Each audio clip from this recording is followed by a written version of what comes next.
Olá! Antes de iniciar esse vídeo, gostaria de agradecer a todo mundo que vem se inscrevendo no canal e está dando suporte a essa ideia que é o Falando Ciência.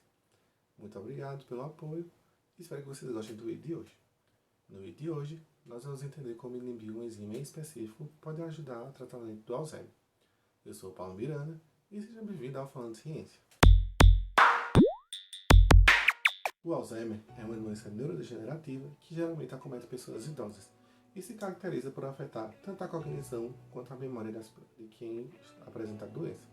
Inicialmente, ocorre uma perda de memória recente, o que leva a pessoa a esquecer coisas simples como onde deixou a chave do carro ou onde estacionou o carro, por exemplo, até que, à medida que essa doença progride, essa perda de memória vai se tornando mais marcante, fazendo com que as pessoas esqueçam até mesmo se ela almoçou naquele dia ou esqueceu o nome de pessoas mais próximas que ela convive. Em níveis mais avançados da doença, as pessoas passam a apresentar prejuízo da função motora, como por exemplo, apresentando até mesmo dificuldade para andar ou até para comer.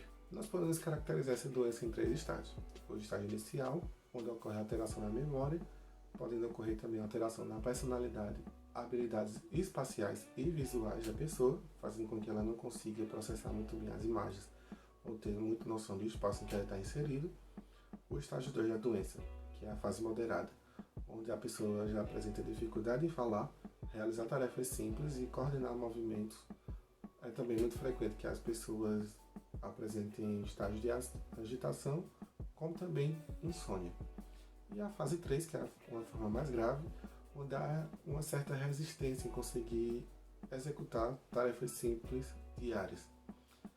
As pessoas também apresentam incontinência urinária e fecal, dificuldade para comer e deficiência motora progressiva, fazendo com que às vezes ocorra até o comprometimento de movimento de determinados membros. Na patologia do Alzheimer, à medida que a doença progride, vai ocorrendo morte de neurônios, o que acarreta numa diminuição da massa cerebral. Como vocês podem ver nessa imagem, comparativo entre uma pessoa com um cérebro saudável e uma pessoa com um cérebro em estágio avançado de Alzheimer, onde a pessoa com estágio avançado de Alzheimer apresenta um cérebro com uma massa encefálica significativamente menor, quando comparado ao cérebro de uma pessoa saudável. E há 2 pontos marcantes na patologia do Alzheimer, que um deles é o acúmulo da proteína beta-amiloide, que é uma proteína que passa a se acumular entre os neurônios, criando uma certa barreira nas sinapses, prejudicando então a propagação de determinados estímulos. Ou seja, os neurônios têm dificuldade em se comunicar entre si. Um outro marco é a hiperfosforilação da proteína tau. A proteína tau ela é responsável por dar estrutura ao neurônio, já que ela está presente no citoesqueleto dessas células, e uma vez que ela é hiperfosforilada, ocorre então o emaranhamento dessa proteína, comprometendo então a estrutura e a função neuronal. Não se sabe exatamente todos os fatores que podem causar o Alzheimer, mas, por exemplo, 2 informações que surgiram nos últimos anos, que são relativamente relevantes para a gente começar a compreender essa patologia, é que há pesquisas que indicam que há predisposição genética para que você crie uma certa resistência, não resistência, mas que você tenha menos chance de ter Alzheimer, como também tem mais chance. Um exemplo disso é uma pesquisa que foi desenvolvida por pesquisadores da Coreia do Sul, em que eles descobriram que pessoas que possuem deficiência na síntese da proteína beta-amiloide têm menos chance de desenvolver essa doença. Uma vez que essa síntese é prejudicada, eles não vão ter tanta facilidade em criar essas placas de beta-amiloide nos neurônios, o que nos leva a crer então que fatores genéticos estão envolvidos também com a doença de Alzheimer. Há um outro estudo desenvolvido por um grupo de pesquisadores dos Estados Unidos que associou a beta-amiloide como uma proteína de defesa à ação de patógenos, como por exemplo vírus, bactérias ou agentes estranhos que chegam até a região cerebral. Essa proteína ela forma um emaranhado em volta desse patógeno, impedindo com que ele interaja com as células ali presentes, fazendo com que esse corpo estranho fique imobilizado e o sistema imune dê conta dele. E aí então foi estabelecida uma relação entre o Alzheimer e agentes patógenos no cérebro, já que esses agentes patógenos estimulariam então a formação desses emaranhados de proteínas de beta-amiloide. Como eu já falei em um vídeo aqui no canal sobre o mecanismo de ação da cloroquina no tratamento da malária e do lúpus, nosso organismo ele funciona à base de transmissões de informações. No caso de células nervosas, elas se comunicam através das sinapses. As sinapses, elas podem ser definidas como a região de encontro entre dois neurônios, onde eu tenho uma terminação de um neurônio, uma fenda sináptica e um outro neurônio.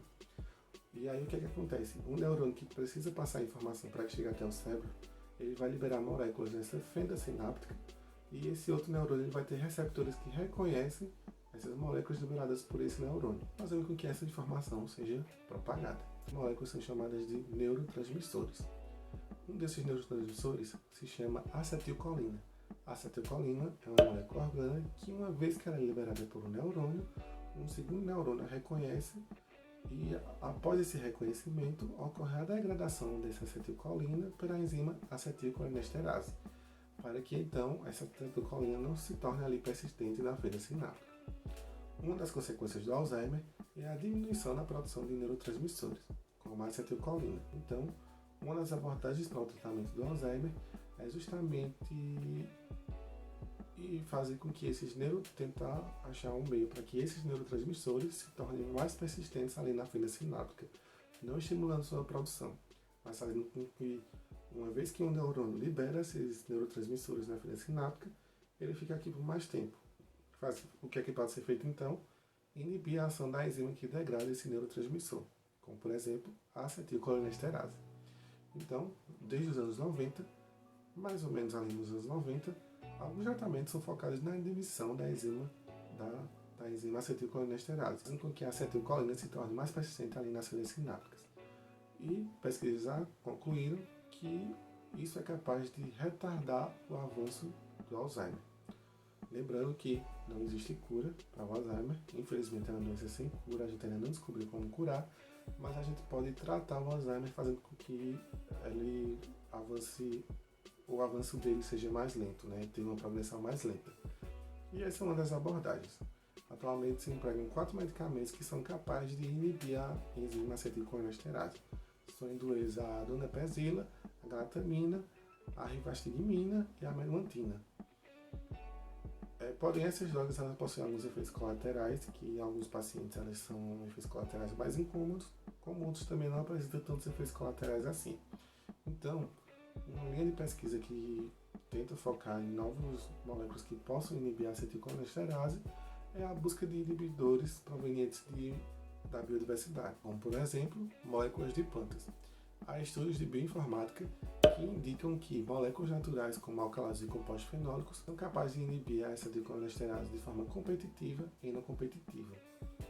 Além de diversos outros estudos de fase pré-clínica, ou seja, estudos in vitro e in vivo feitos com animais, que já indicam uma certa eficiência por parte de extratos de plantas e de óleos extraídos de plantas como potenciais inibidores dessa enzima acetilcolinesterase. O motivo de procurar esses novos compostos é que cientistas acreditam que os efeitos colaterais seriam menos severos em relação às terapias atualmente empregadas. Além de que, algumas dessas biomoléculas elas exercem um efeito antioxidante, o que poderia atenuar também os efeitos do Alzheimer, já que um dos fatores complicadores do Alzheimer é o estresse oxidativo e a neuroinflamação. Moléculas antioxidantes, elas combatem esse estresse oxidativo, como também a inflamação. Assim, alternativas para o tratamento de Alzheimer também incluem pesquisas que tentam inibir a formação de placas de beta-amiloide, como também impedir a hiperfosforilação da enzima tal. Lembrando então que o Alzheimer não tem cura e que os tratamentos atuais são focados em impedir a progressão dessa doença, mas que há formas de diminuir as chances da pessoa contrair Alzheimer, como por exemplo a OMS, a Organização Mundial de Saúde, recomenda adotar um estilo de vida mais saudável por meio da alimentação e impedir a ingestão exagerada de bebidas alcoólicas, por exemplo, além também de estar sempre estimulando a atividade cerebral, por meio de jogos inteligentes, como palavras cruzadas e jogos da memória. Eu particularmente recomendo o uso de chás, já que chás eles possuem muitas moléculas antioxidantes que ajudariam então também a tentar prevenir o Alzheimer. Não só o Alzheimer, como também outras doenças relacionadas a inflamações crônicas ou agudas. Isso porque os chás geralmente possuem propriedades antioxidantes, como por exemplo o chá verde. Bom, esse foi o vídeo de hoje, eu espero que vocês tenham gostado. Mais uma vez agradeço a todos vocês que têm se inscrito no canal. E se você chegou até aqui, espero que, por favor, se inscreve, deixa like, compartilha e deixa aí algum comentário do que você achou dessas informações e o que você tem a acrescentar para a nossa discussão.